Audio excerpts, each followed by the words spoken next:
জনাব আবহানা রাজ্জাকি, আমি পান্না ভাইয়ের এই কথাগুলো আসি যে গণভোট প্রথম যদি বলি সংবিধান সম্মত নয়।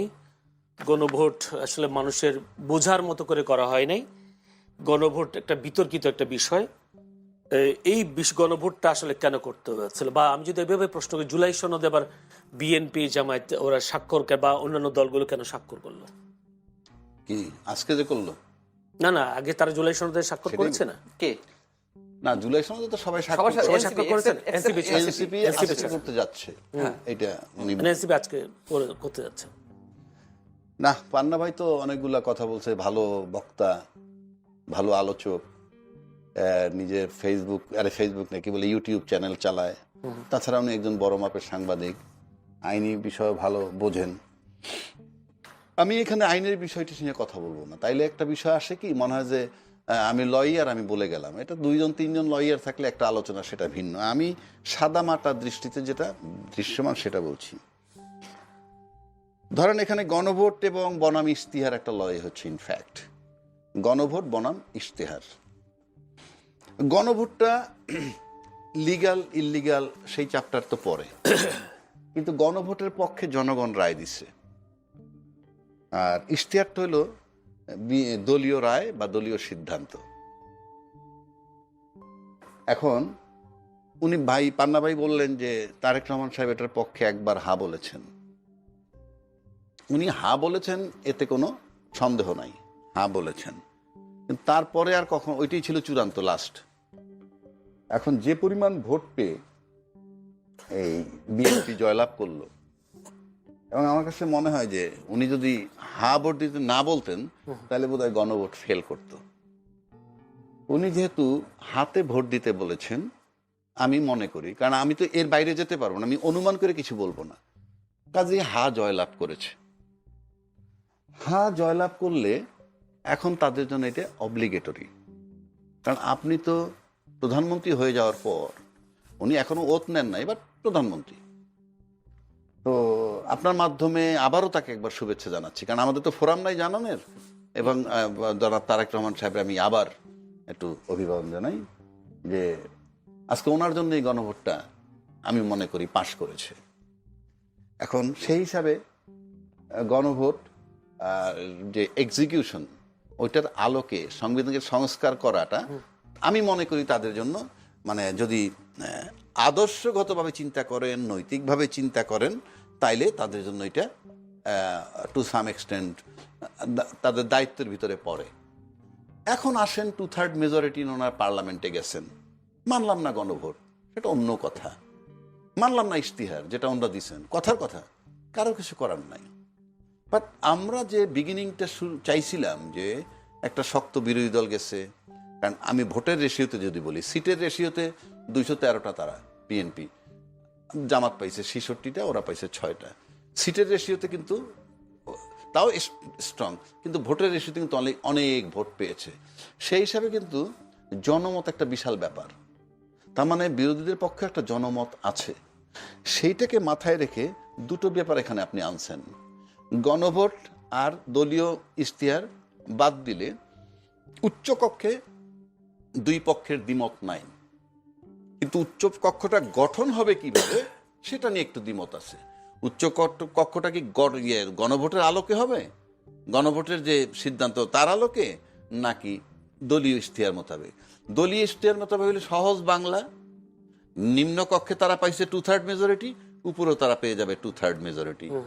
আর যদি গণভোটের আলোকে আসেন তাহলে তাদের সিট হবে পাশাপাশি, ধরেন অলমোস্ট 50-50, অলমোস্ট।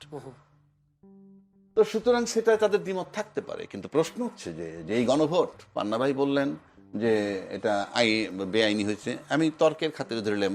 প্লাস মান্না ভাই আরো একটা হয়তো একটু রাগ হয়ে বলছেন যে আমি গণভোট বুঝি না। আমি এটা বিশ্বাস করতে চাই না যে উনি বোঝেন না। না, আমি ওটা বলিনি। আমি হ্যাঁ না উত্তর আমি একবারে দেবো, যে প্রশ্নগুলো রয়েছে সেই প্রশ্নগুলো আমি বুঝি না, রাইট। আমি তো, কিন্তু তারপর আমি বিশ্বাস করতে চাই না যে উনি বোঝেন না, ওনার মতো লোক বোঝে না, এইটা আমি বিশ্বাস করতে চাই না। এটা হয়তো উনি বলছেন ওনার লজিক্যালি যে উনি এটা চান না আর কি, সোজা বাংলা। কিন্তু আমি যদি সাধারণ দৃষ্টিতে আসি, জনগণ কিন্তু, সাধারণ জনগণ যারা, তারা বাংলাদেশি জাতীয়তাবাদ বোঝে না, বাঙালি জাতীয়তাবাদও বোঝে না, সংস্কার কি বোঝে না, উচ্চকক্ষ নিম্নকক্ষ বোঝে না, তাদের ভোট নিয়েই তো আমরা সংসদে যাচ্ছি। 18 বছর বয়সে একটা ছেলে মেয়ে ভোট দেয়, ঠিক জানেই তো না কিছু। উনি বলুক ওনার 18 বছরের বাচ্চা কি জানে? ভোট হচ্ছে কারে ভোট দিব, উনি কাজ করবে কি, লোকটাকে নাম বলুক, চিনবে না। তারা কলেজে নিয়ে যেতে হয়, স্কুলে নিয়ে যেতে হয়, ধৈর্য আনতেছি। এই সেই ভোট নিয়ে কিন্তু আমরা পার্লামেন্টে যাই। তার মানে জনগণ কিচ্ছু বোঝে না যদি এইভাবে ধরি। কিন্তু জনগণ একটা জিনিস তো বুঝছে যে তারেক সাহেব বলছে হাতে ভোট দিতে, তাতে হাতে ভোট দিছে। তারপর তো মোতাবেক গণভোটটাকে কার্যকর করা খুব জরুরি। পৃথিবীর কেউ না জানুক, সাধারণ জনগণ না বুঝুক, উনি তো জানেন, উনি তো বলছেন। সেই হিসাবে এবং গণভোটের উচ্চকক্ষ নিম্নকক্ষ নিয়ে যখন দ্বিমত নাই, দেখেন কতগুলা মিল। আবার গণভোটের প্রস্তাবও কিন্তু বিএনপি আনছিল যখন এই সংস্কার কমিটি নিয়ে দ্বিমত না। আজকে যদি দ্বিমত না হইতো গণভোটই হইতো না। এই জন্য আমি তারেক রহমান সাহেবকে বলতে চাই, উনি যদি আরো আগে আসতেন, আরো আগে আসলে হয়তো আরো সমাধান ভালো হইতো, হয়তো গণভোট আমাদের লাগতোই না।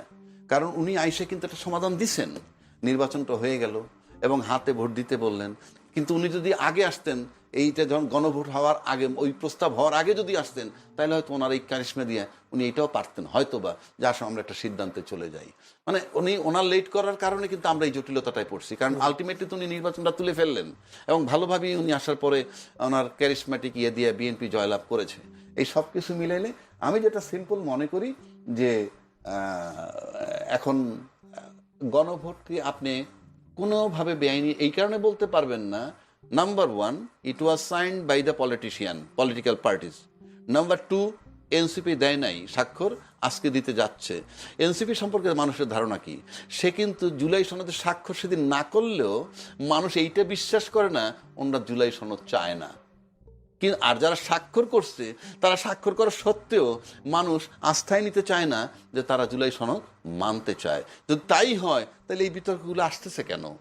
গণভোটে হাও হয়ে গেছে, তারপরে কথা চলছে কেন? ভুল শুদ্ধ যাই হোক, ম্যান্ডেট বাই দ্য পিপল, এবং সবচেয়ে বড় দল যিনি ক্ষমতায় আসছেন তার হায়ের উপরে জনগণ বিশ্বাস কইরা আস্থা রেখে দিছে। এখন শুরুতেই যদি আমাদের আস্থা নিয়ে ক্যারিকেচার শুরু হয়, কিংবা কোনো রকম কালক্ষেপণ শুরু হয়, কিংবা সন্দেহ তৈরি হয়, 5টা বছর কিভাবে যাব সেটা নিয়ে আমি চিন্তিত। জি, ধন্যবাদ। জামায়াতের ব্যাপারে একটা হাইব্রিড হচ্ছিল, তারা ক্ষমতায় যাচ্ছে, ফলাফল দেখা গেল কিন্তু উল্টো। জামাতের পরাজয়, এরকম পরাজয় হওয়ার কারণটা একটু বলবেন? কেউ কেউ বলছেন নারীদেরকে অসম্মান করা কিংবা 71কে স্বীকার না করা, এই বিষয়গুলো প্রভাব পড়েছে নির্বাচনে। না, আমি এবারের নির্বাচনে আমি উল্টোভাবে দেখতে যে আপনার এগুলোর জবাব আমি দিব। তার আগে যদি আপনি আসেন যে এবারের নির্বাচনে সবাই খুশি, আমার কাছে মনে হয়। আমি যেখানে ভাই খুশি হতে পারেন না, ভাই খুশি হতে পারেন না, আমি ভাইকে সেটা একটু বোঝানোর চেষ্টা করি। উনি তো বলছেন যে দেশের মানুষ সংশয়ে ছিল, সন্দেহ ছিল, যেমন ধরেন আপনি নির্বাচন হবে। আমি একদম নিচের থেকে আসি, মানে ওই যে অন্যান্যরা পাইছে 8টা আসন, অন্যান্যরা তো খুঁজে পাবেন না, এই একটা ও একটা ওটা বাদ। তারপরে নিচের থেকে যদি আসি, এনসিপি পাইছে 6টা আসন। আপনি ভালো করে চিন্তা করে দেখেন যে এনসিপি ফ্রম ডে 1 আমি দেখি নাই কেউ অ্যাকসেপ্ট করছে তাদেরকে, মিডিয়ায় বা ইন্টারভিউতে আই না, কেউই না, তাকে যে যাই বলুক ওটা নিয়ে আমার। কিন্তু আলটিমেটলি কিন্তু তারা 6টা সিট পাইছে। তো 6টা সিট যে পাইল, এতে তাদের খুশি তারা, আমি মনে করি। কেন খুশি? তাদের প্ল্যাটফর্মই থাকতো না, যাদেরকে বলা হয়েছে একটা সিটও পাবে না, 6টা সিট তারা পেয়েছে। কিন্তু কিভাবে পেয়েছে রাজাকি ভাই? এটা তো ভোটে। আমি তো কাদের ভোটে? না, আমি সাদা মাটা দেখলে তো ভোট। না, কাদের ভোটে? জুলাই চেতনার পক্ষে যারা। না, জামাতের ভোটে তো। না, জামাতের এত ভোট নাই, সেটাই ব্যাখ্যা আসতেছে। জামাতের এত ভোট নাই। জামাত বরং এনসিপিকে নিয়ে, এনসিপির পক্ষে যে সেন্টিমেন্টটা কাজ করছে, জামাত গেইন করছে। এই কাজটা যদি বিএনপি করতো, আমার ব্যক্তিগত ওপিনিয়ন ভাই, আমি ধরেন শেখ হাসিনাকে সরাইছি, আমরা আন্দোলন করছি, সরাইছি, ভালো কথা, যাক। একটা আন্দোলন এরকম আর একটা আন্দোলন কিন্তু 15 বছর লাগতে পারে, এটা এভরিডে হয় না। তো সেক্ষেত্রে ওই শেখ হাসিনা চলে যাওয়ার পর কিন্তু ওরা আর ওই জায়গাটায় থাকতো না, যেটা আমরা মনে করি। আমরা বোধহয় এমন একটা শক্তি উত্থান হইতেছে, এই উত্থান বোধহয় দমানো যাবে না, ইত্যাদি ইত্যাদি। আপনি তাদেরকে, বিএনপি কিন্তু অনেক খুচরো দলকে অ্যাকোমোডেট করছে একটা সিট দিয়ে, যাদের নাকি দলের প্রেসিডেন্ট ভাইস সেক্রেটারি নাম পাওয়া যায় না, এদেরকে গিলে ফেলা যাইতো। কিরকম? দিলাম, থাকো, 20টা সিটই দিতাম, 10টা সিট দিতাম, 2টা মন্ত্রণালয় দিতাম, চলে আসতো নিয়ে। আমার ওপিনিয়নটা, বিএনপির সাথে তো আমার বনবে না, এটা ওনাদের ব্যাপার। সুতরাং এনসিপি খুশি কেন? তার প্ল্যাটফর্মটা থাকলো। এখন কিন্তু এটা কলেবর বৃদ্ধি করবে সে আস্তে আস্তে। এইবারে আসেন জামাত। জামাত এককভাবে তার অর্জন কিন্তু 3টে সিট, আমার জানা মতে এককভাবে 3টে সিট অর্জন তার। আর একবার 14টা পেয়েছে, একবার 18 পেয়েছে, সেটা বিএনপির সাথে একত্রে জোট করে মন্ত্রী হয়েছে 2জন। কাজে আমি এককভাবে যদি যাই ওই জায়গাটায়, 3টার কাছ থেকে যদি সে 66টা আসে, 3/22 68, তাহলে অলমোস্ট 3 23 69, প্রায় 23 গুণ। এটা তার জন্য বিরাট অর্জন। প্লাস 3টা কোথায় কোন নির্বাচনে পেয়েছিল? তারা একক নির্বাচনে কিন্তু শেষ ভোটে কত পেয়েছে? 1900 তার তো লাস্ট করে 2001 2008 তো জামাত করেছে। হ্যাঁ 2001 করলো না, 2008 2001 একে করেছে। হ্যাঁ, আর 2008 ছিল না, তাহলে 2001 কে কয়টা পেয়েছে? 18টা। আপনি সেটা দিয়ে রেশিও টানবেন না, 3টা দিয়ে রেশিও টানবেন?